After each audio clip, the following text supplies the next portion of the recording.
Hello, today we'll be discussing a very basic algorithm in data structures and that is used widely and asked widely in interview questions is quicksort. So there are many sorting algorithms which are in prevalence.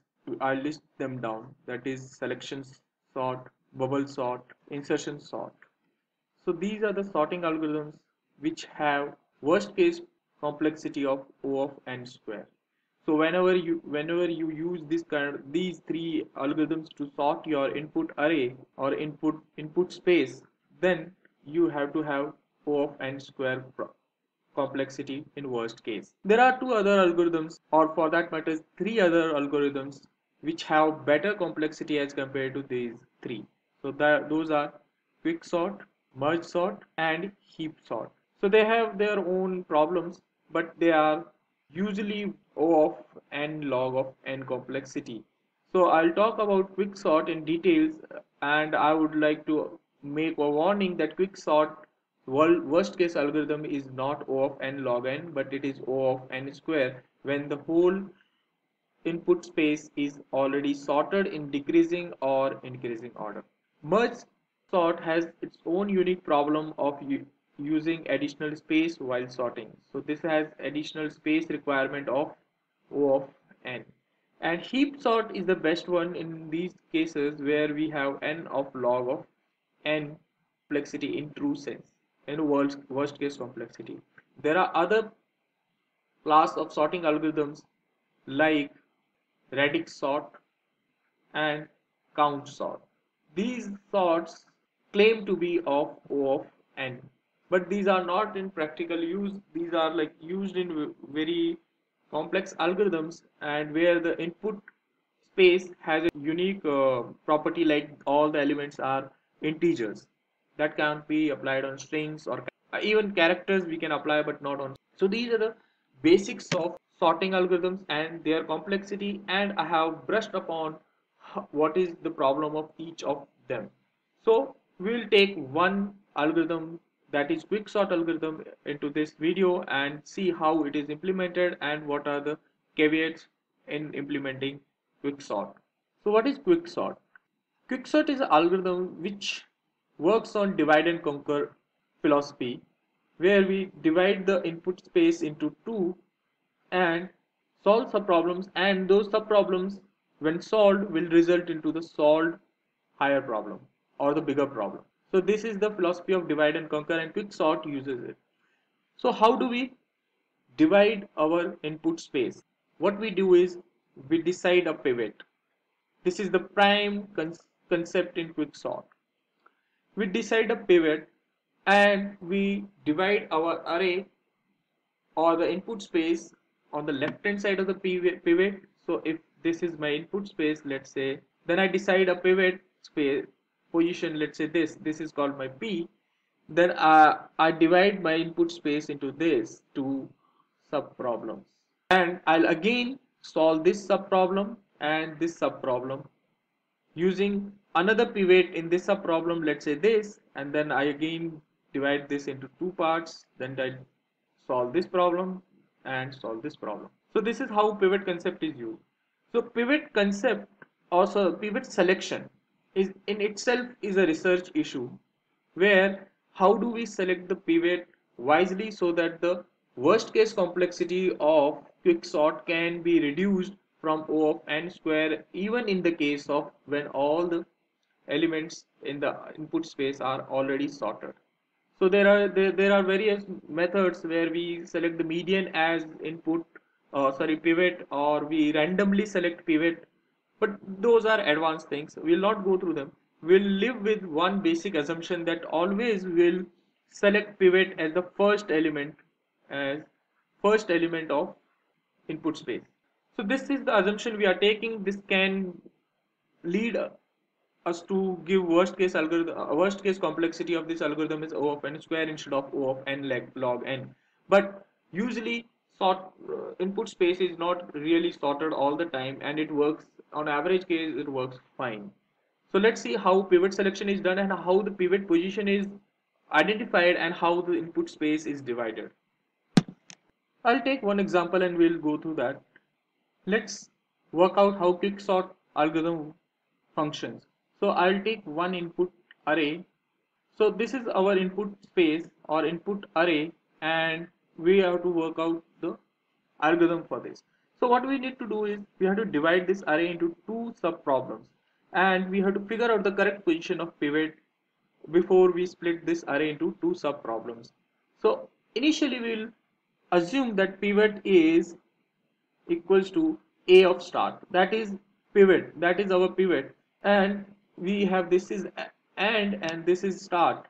So these are the two most important variables, and we'll take two another variables to scan through the array, that is I equals to start and j equals to end. Now what we'll do, like we will go through this, sorry, I equals to I start plus 1, so I will start from here and j will start from here. So we'll scan through the array and find out two conditions. We'll find out the first element which is less than 3, sorry, which is greater than 3 while scanning from left to right like this way, and we'll find out the first smaller element than the pivot when scanning through this way. And when would we stop? When is our base case? What will be the sub problem which will be our base sub problem? That is when our start is less than end. Till the time this is the condition which we are meeting, that means there are at least two elements in the input space, right? When start becomes equals to end, this is our base condition. That means there is only one element and we can return that element itself.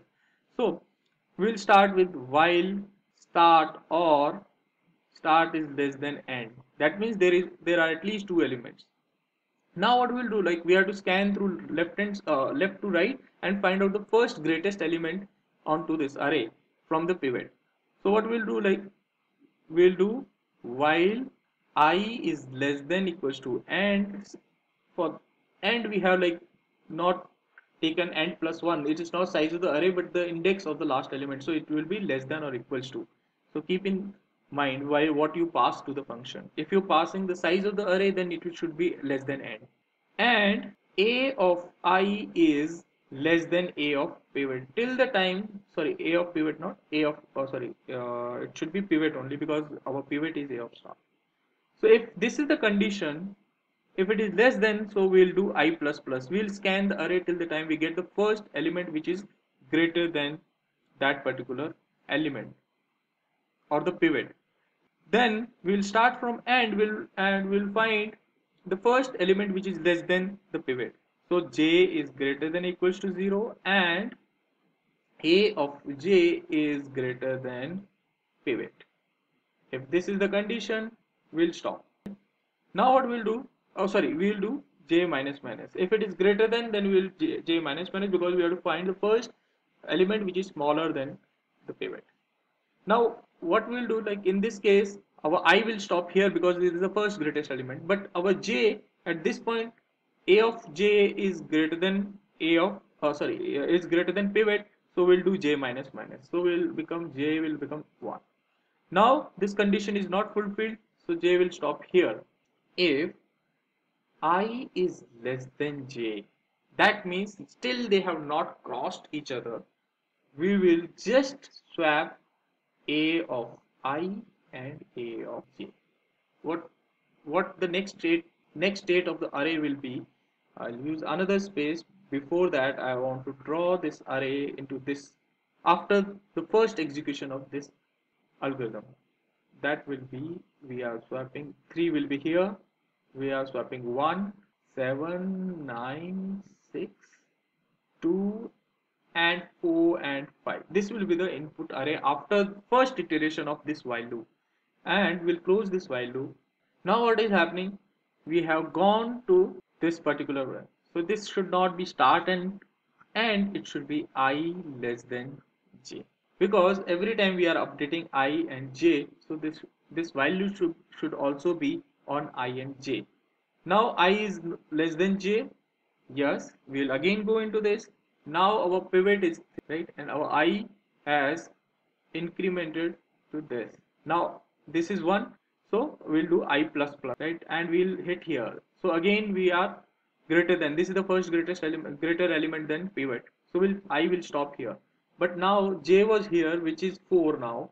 So we'll do j minus minus in this loop, right? So we'll again stop here because again 2 is smaller than 3, that is our pivot. So we'll stop here, and again I is less than j, we'll swap 2 and 7. So the input array will become 3 comma 1 comma 2 comma 9 comma 6 comma 7 comma 5 comma 4 comma 5. So this will be the input array after second iteration of this. Now let's go to the third iteration. Still I is less than j. What will happen? Now I has become 2, so we'll increment. I is greater than pivot, so we'll stop here, and this has become 7, so j will decrement, and this is greater than 3, so we'll move. This is greater than 3, so we'll move, and this is where we'll stop because now it is 2. So this is what where we'll stop. And now, sorry, I is not less than j because our I is at 9 and j is at, so j is this and I is this. So I and j have crossed each other, so we'll not swap these two. What we'll do is we'll come out of the loop and we will swap a of I, no, a of j and pivot.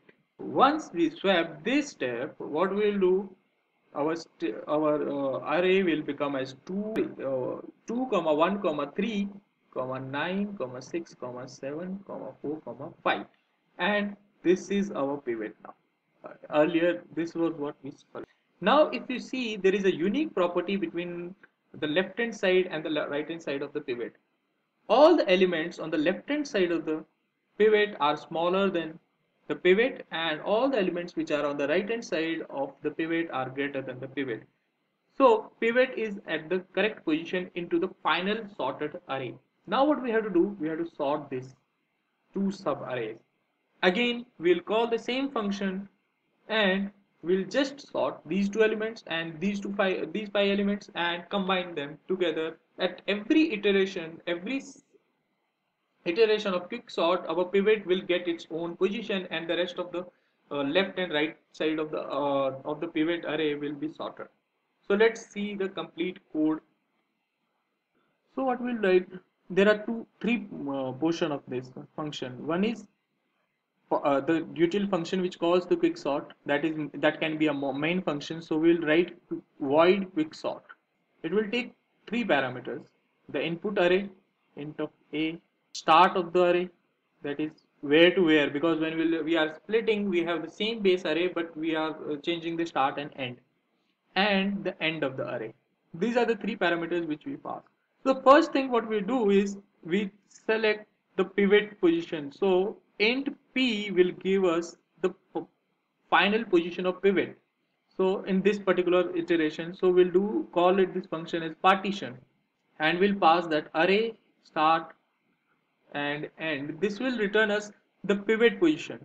Now the pivot position has what you call the element which is at the correct position in the final input sorted array, right?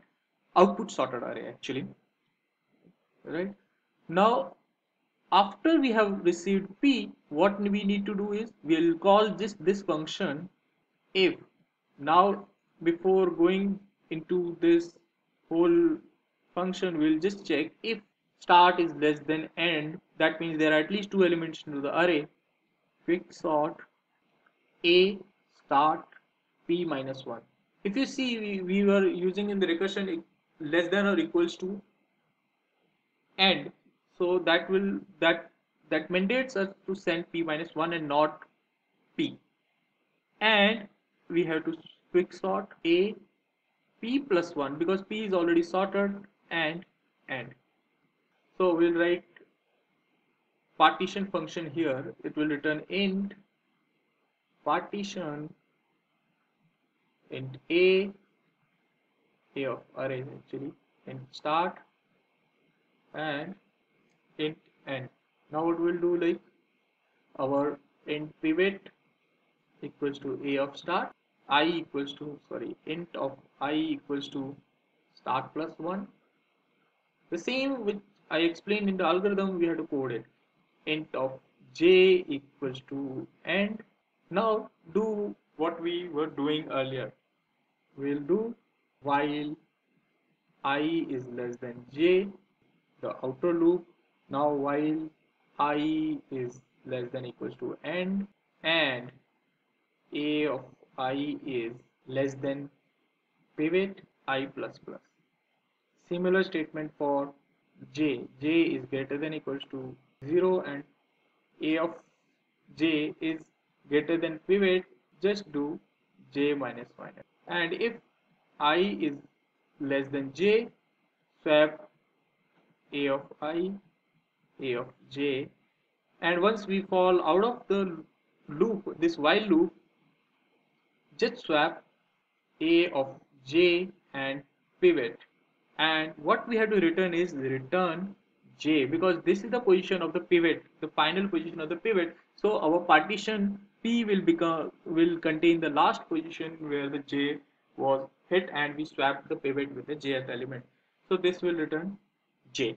And now, since start will be less than end, if there are number of elements in the array are more than 2, we'll again sort these array.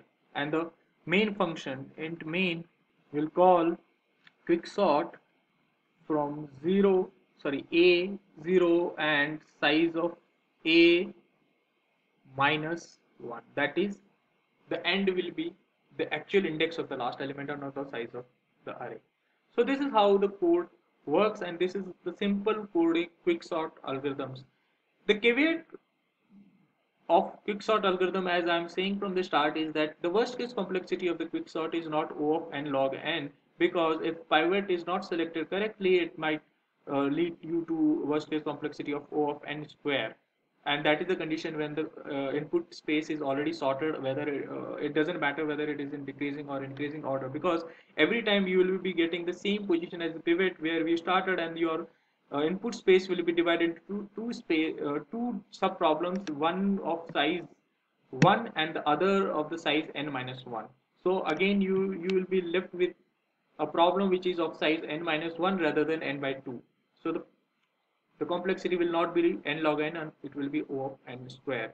There are like research papers how we can select pivot wisely, but I won't go into those details because this is a basic tutorial on Quicksort. We can go into the details in advanced lectures.